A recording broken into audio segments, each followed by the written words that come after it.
Ladies and gentlemen, got off work a little bit early today, so I decided to seize the opportunity and I drove down to a rest area that has a couple trails nearby, and I'm going to go on a little bit of a hike.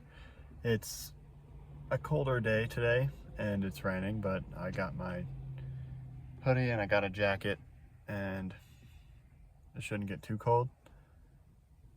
But hopefully gonna explore. I don't think I've ever actually hiked on this side of the interstate. I've done the other side a few times with my family like years ago, but I'm finally back and I'm gonna see what this side has to offer.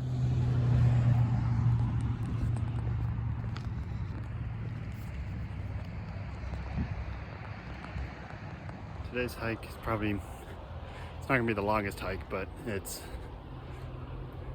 should be about a mile. And it's all paved.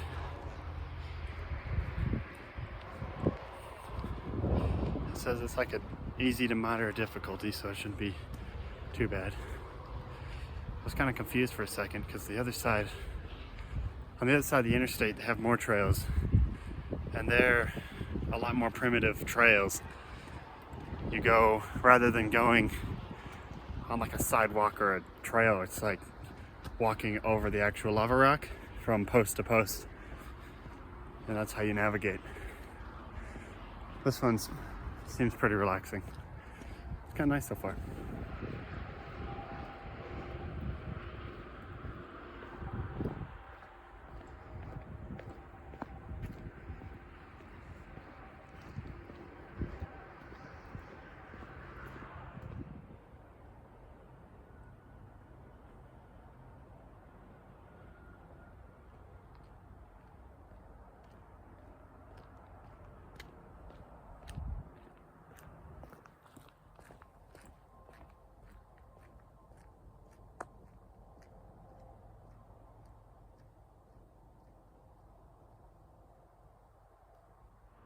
This time of year, especially with how little snow we got, everything is so green out here. Even the trees. There's moss growing everywhere. Usually when you come out here in the summer, it's like everything's dead. It's all black or brown because it just gets scorched by the sun.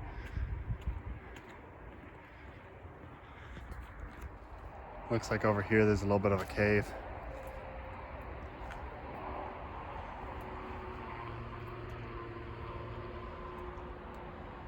Not gonna climb down in there right now, but maybe I'll come back for that.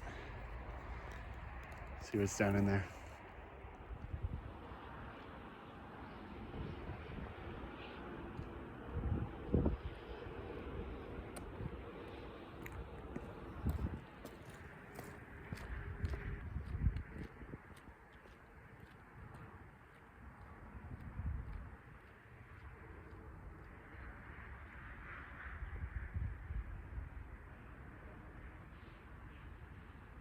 It's crazy to think about much of this used to be flowing lava, much like you see in Hawaii. It's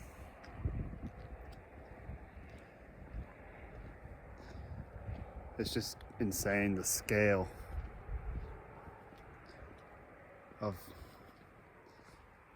the whole area. I think they say it's like 66 million acres, and it once just flowed like a river, and then eventually cooled and solidified, so now we can walk on it.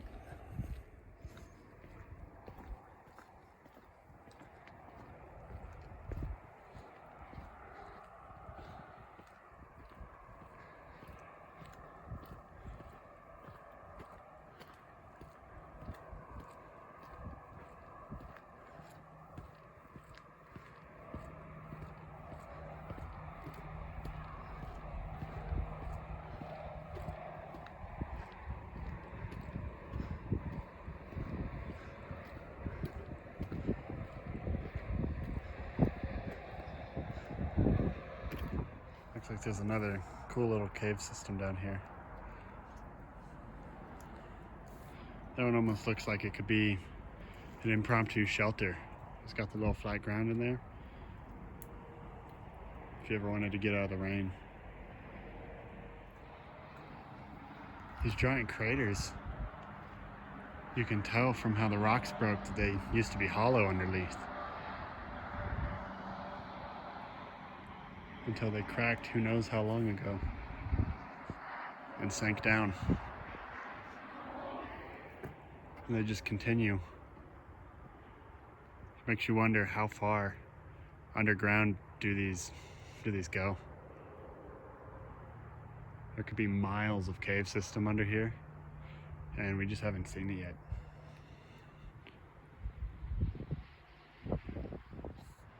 You hear inspirational quotes all the time about flowers grown in concrete, and I feel like this area is like almost just an example of what those quotes symbolize. Because all these plants, they're all growing just out of rock. Like almost no nutrient value. You get almost no water every year. But they're all thriving out here. Some more than others, obviously.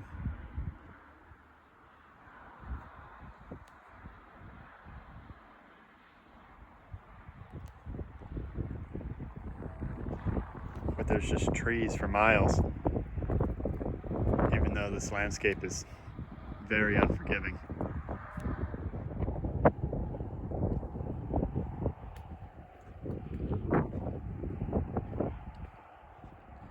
Usually when you look from here, you can see 3 buttes about 25 miles to the west. It's just so foggy today that you can't see pretty much anything that far.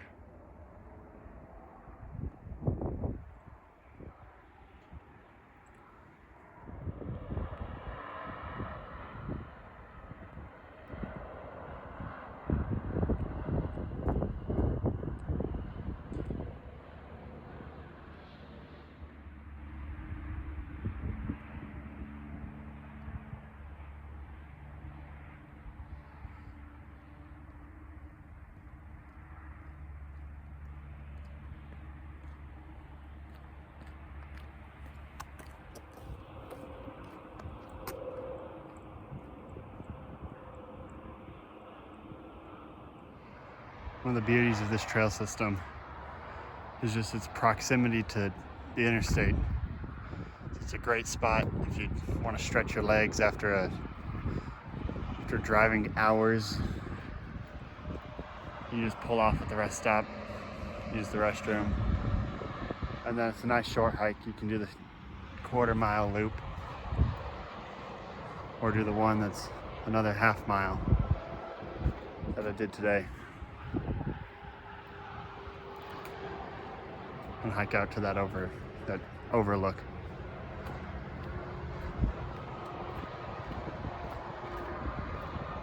One cool thing about this rest area as well is you can climb up on the roof. They got a staircase, and then it's like a overlook up at the top.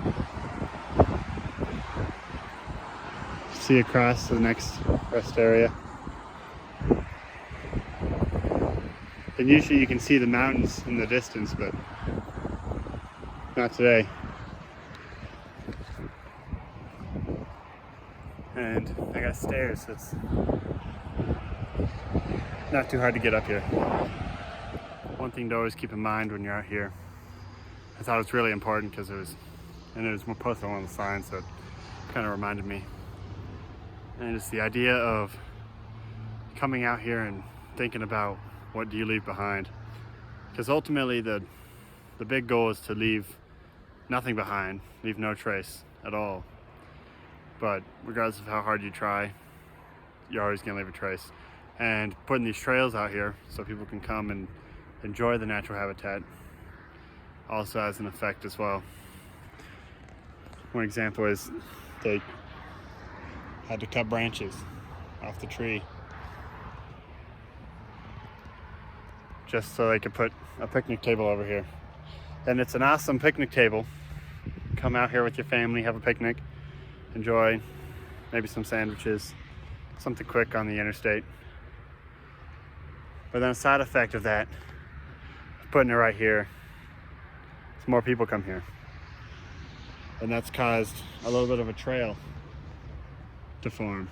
They didn't put this here, and it wasn't paved originally, but it goes over to a really cool cave. And during the day, or during the summer when it's dry, maybe it's a lot safer to go over there. You might not cause as much damage, but you can't totally eliminate what you do cause. And especially right now, I'm not going to go over there because it's so muddy, and I'll just leave boot prints in the soggy dirt. And that will be there until eventually it wears out. But that's almost something that might take years to recover from, if it ever does. So even something that small. Or if you ever come out, have a campfire, picking up the dead wood or cutting dead wood off a tree, that will still have an effect. But it's just really important to pay attention to that. And of course you can't totally eliminate it, but being conscious about it is mostly the main goal. And then trying to, of course, have a more positive impact versus a more negative impact. So if you ever do come out here, you can also pick up a few pieces of garbage, throw them in the trash can, do anything you can to help restore back to what it originally was before people ever got here. And even a little bit counts.